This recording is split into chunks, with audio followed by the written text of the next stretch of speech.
All right, I got another one I want to talk about. Hopefully, my dog don't make a bunch of noise. Oh, you guys like my hat? It's signed by Corey Sandhagen. Just, just wanted to show that off a little bit, you know. All right, I want to talk about something else. Let me put my. He's being all right. All right, so on Joe Rogan, Israel out of signing tonight. I say something else because I made a video earlier about like being a good training partner, like my new poster from Louisville signed. Hell yeah! All right.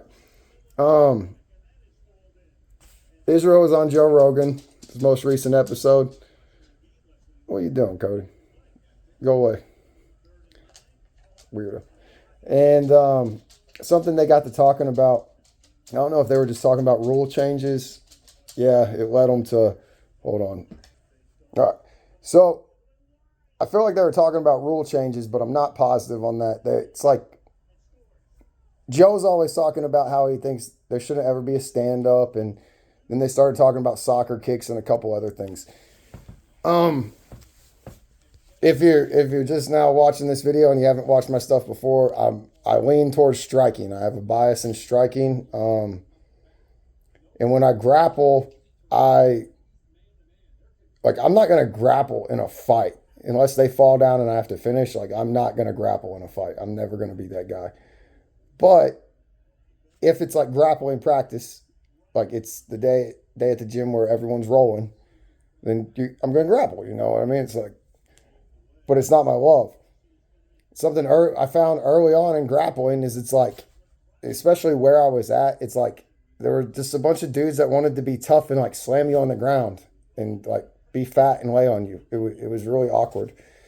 So after realizing in my head, I grew up watching almost every sort of fighting I could, including WWE. And something I took away from WWE for a long time is your body only has so many bumps to give. Like there is a number of bumps your body can take before it starts not performing.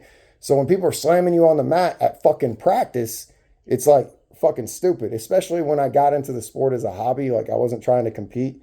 And you just got these fucking bums that like they're fat as fuck and they can't fight. They just want to lay on people. It's fucking awkward to me. But so with all that said, and I got tired of fat guys just slamming me on the ground, I started sitting down at the start of the round, just like Craig Jones, Gordon Ryan do, like the best grapplers in the world. They sit down. And now you watch people complain about the idea of pulling guard. What is it, Mikey? I'm going to murder his last name, Mikey. I want to say it's like Metzger, but it's more complicated than that. But the Mikey, the young guy in one, people give him a lot of crap for pulling guard. I was listening to a podcast he was on. In addition to not being slammed on the ground, something else I would sit down for is so we can get started fucking grappling. I don't want to have a 3-minute round and spend the first minute and a half to 2 minutes of us standing there like trying to push each other over or not engaging. We're here to grapple. Let's start grappling. So I'll sit down and be like, come on, let's go. Now, I'm trying not to make the same videos I've made before. When I started sitting down, I realized people freaked out and got scared and they wouldn't engage. I ran into that in a tournament too. And it's just awkward to me because from my perspective, it's really simple. If you don't know what to do when they're on the ground, get on the ground with them. Like sit down in front of them. It's just weird. Especially when the person has been shooting takedowns for 3 minutes straight and you're like, you just sit down and then they don't know what to do. It kind of shows how they're not taking their training seriously. Like they're not even having a clear perspective. They're just trying to overpower someone and it's fucking weird. But we get to talking about this and we get to talking about like fight scoring and stuff. I hate how control time is like these people are just leaning on people on the cage. We've been doing a lot of clinching stuff in practice here lately, and it's like just because someone's holding me on a wall does not mean they're in control, like at all. Like I'm standing there resting a lot, and but anyways, Joe and Israel brought something up that I thought about, and I've always had this perception. I just never spoke about it, and that's the up kick. So the rule, like in the unified MMA rules, I always forget that term. But the rule was like you can't strike a downed opponent with your knee or foot or leg in the head. So And I've made a short of this. It was one of the first ones I made of Anderson Silva knocking out Yushin Okami. It's one of my favorite knockouts of all time. And it was awesome that Israel brought it up and Joe Rogan didn't know about it. That was like super cool because it's one of my favorite knockouts.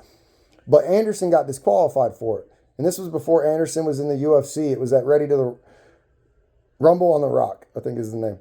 And I mean, you can find it on YouTube. The guy's in full guard. Anderson's full guard, and Anderson whips his right leg around the front of the head and hits him with his heel. It's amazing. And I feel like that should be legal, especially when the judges are scoring and viewing top as an advantage, like that they are in the better position.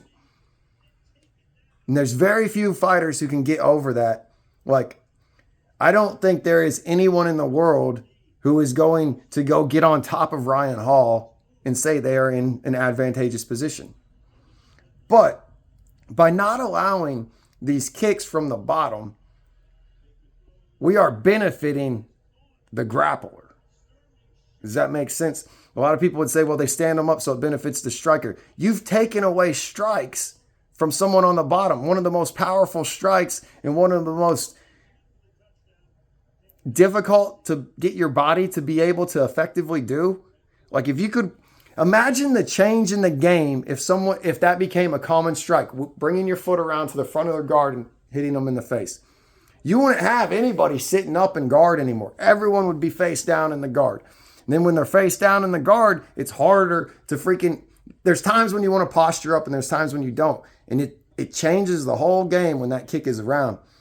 And me hearing that today, I was like, I really, really agree with that. They were both saying they feel like the up kick should be legal.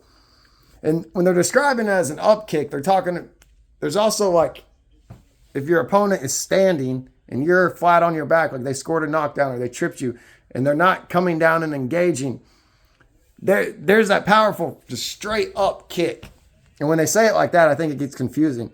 But if that person standing gets on one knee, that kick's not allowed anymore.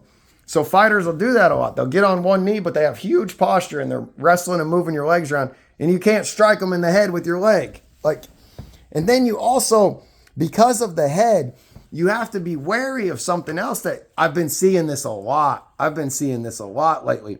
People are trying to kick on the chest or push them away, whatever it may be. And no one's ever there where the strike is going to land. Like, if I see a strike coming, I'm going to move, and so are you. So when they move their body or shift their body, and they're sliding up and hitting people in the face. The time where Michael Venom Page broke that guy's knee and was like smiling in his face, and he got down and got in his face while the dude's down screaming after he broke it. It was either his knee or his foot. I forget what it was. That's an incident I'm talking about where the foot was coming to the head. Just in the most recent UFC Paris, I can't remember. I'm wanting to say it was Brandon Allen did it to Nasser Dean in the second round when Nasser Dean started taking over 2 or 3 different times. And there's another one that was really recent where the guy even looked to the ref. Like, he looked to the ref. And Herb, I think it was Herb, and Herb was like, no, that's legal because he didn't kick, he's pushing. If we change that rule, we could really, really change grappling fight, like the grappling side of MMA. And the same with the 12-6 elbow.